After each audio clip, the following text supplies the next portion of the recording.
Sí, gracias Yulisa, gracias Esteban y los amigos que nos escuchan. Mira, el tema de la corrupción no es un tema aislado. Hay que entender qué significa que nosotros pongamos empeño en mejorar los niveles de transparencia, de institucionalidad, de vulnerabilidad que afecta a la imagen del país con el tema de la corrupción. Hay clasificaciones de los países y la clasificación económica es importante. Hay lo que se llama el grado de inversión de un país, que es una calificación que se le dan a los países a través de instituciones muy prestigiosas que hacen evaluación sobre el riesgo del país, básicamente para enviarles señales a los inversores que están en los mercados de capitales sobre dónde colocar sus inversiones y qué países son menos o más riesgosos dependiendo de las evaluaciones que lo hace. Entre ellos está Fitch, Standard & Poor's, Moody, que son de las más reconocidas y que tienen todo un sistema para evaluar a los países y otorgarle su clasificación en un sistema alfabético bastante complejo en el que no me voy a meter porque no es mi área de estudio, pero que inmediatamente se le pone a un país una clasificación, tiene una certidumbre tanto para los inversionistas como también para los emisores de deuda pública, como son los países, que ya se va con certeza y te da a ti inmediatamente una numeración. Entre los criterios que se escoge para que un país pueda ser considerado que está en grado de inversión o grado especulativo, que es en el que estamos como país, hace mucho tiempo, no importa los ingentes esfuerzos que se han hecho a través de diferentes administraciones, no solamente la administración pasada, es porque son muchos los criterios que se evalúan para usted llegar a poder estar en grado de inversión, que es la máxima, vamos a decir, apariencia o criterio de atracción para inversión. ¿Por qué? Bueno, porque se hacen evaluaciones económicas y se hacen evaluaciones sociales.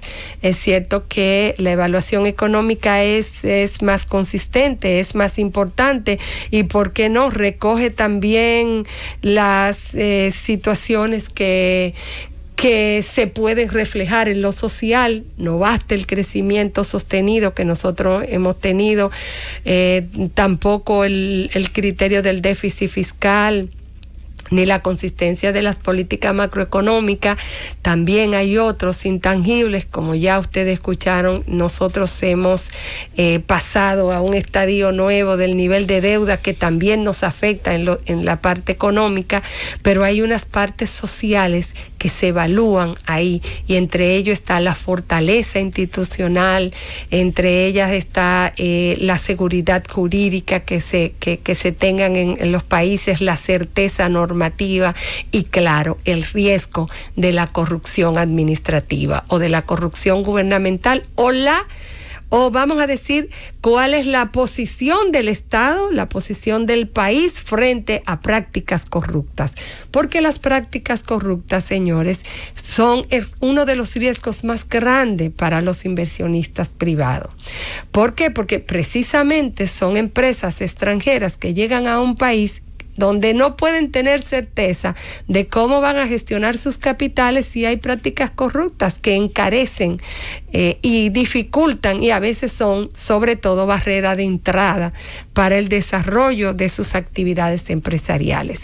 Por eso es que la corrupción es un tema de todo, no es solamente un tema político, no es solamente un tema moral, es también un tema económico.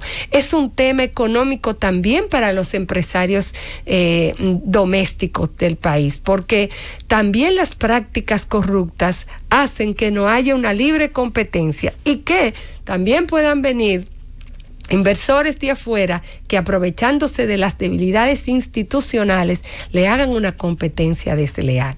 Nuestro país estaba trabajando sobre el camino de tratar de llegar a esa calificación mínima que le permitiera declararse como un país en grado de inversión. Y para ello, ustedes ven que casi todas las políticas y sobre todo marca país, aunque es muy dirigida a los aspectos económicos, solamente tiene que tocar esos aspectos sociales. Cuando ustedes ven que Marca País tiene un renglón que está tratando de ampliar la oferta exportadora, es porque es uno de los criterios que se utiliza para evaluar el país y atraer inversión extranjera y también evitar los sobrecostos que tiene el país en el pago de la deuda, porque nosotros somos emisores de deuda y dentro de esta situación de pandemia obligatoriamente es necesario para poder reactivar la economía o tratar de mantener la economía con un menor daño es buscar capitales, emitir deuda. Todavía nosotros en ese aspecto somos atractivos, pero claro, no lo seremos ni podemos tratar de avanzar en esos aspectos si no tratamos de disminuir la percepción de corrupción. Los empresarios, y eso es bueno decírselo a la gente que nos están escuchando, que a veces les dicen, ¿y por qué los empresarios se involucran tanto en los proyectos de reforma que ustedes no ven la vinculación tan directa? Bueno, es porque las reformas, la institucionalización del Estado es un beneficio para ellos. Nosotros vimos el escándalo grande de Odebrecht y ciertamente Odebrecht es una empresa, una multinacional donde incurrió en prácticas corruptas en muchos países. Pero nosotros debemos hacer el ejercicio de preguntarnos por qué tuvieron que hacerlo en países como nosotros en Latinoamérica, donde tenemos debilidad institucional.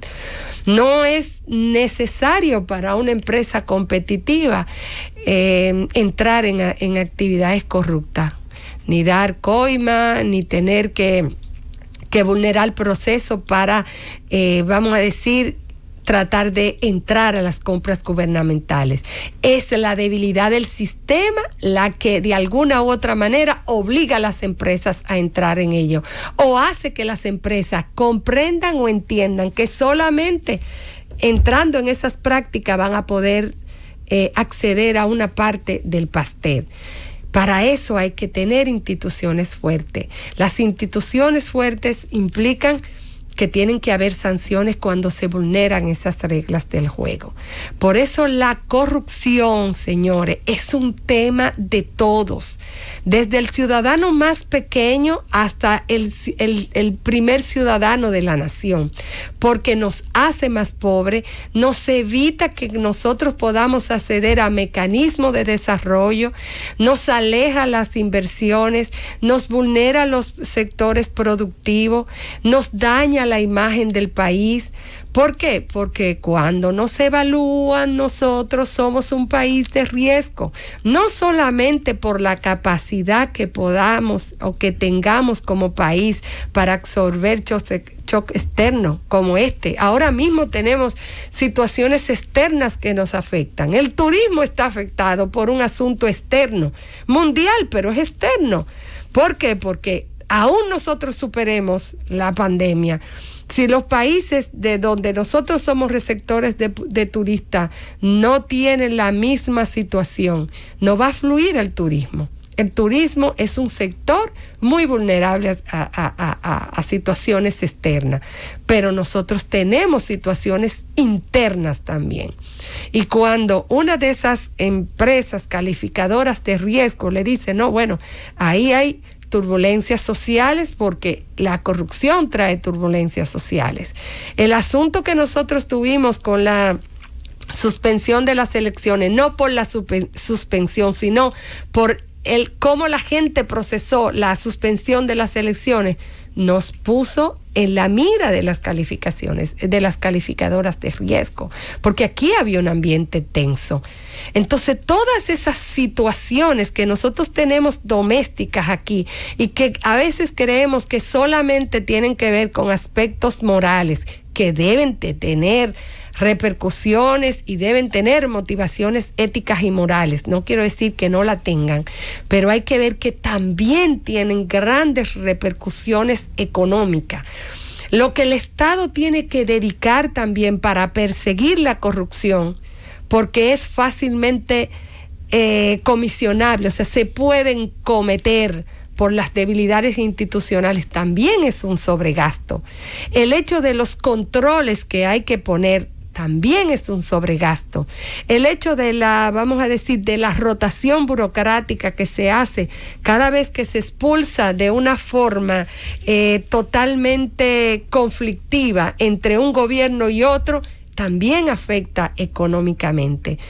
En definitiva, casi todos los temas de la vida de un país se traducen en afectaciones económicas. Cada vez que un funcionario vulnera un proceso, incurre en una práctica corrupta, hay un enriquecimiento ilícito que va precisamente a donde no debe de ir. Y eso implica que también el país ha tenido una contratación o una adquisición de bienes y servicios que no es la más conveniente al interés nacional.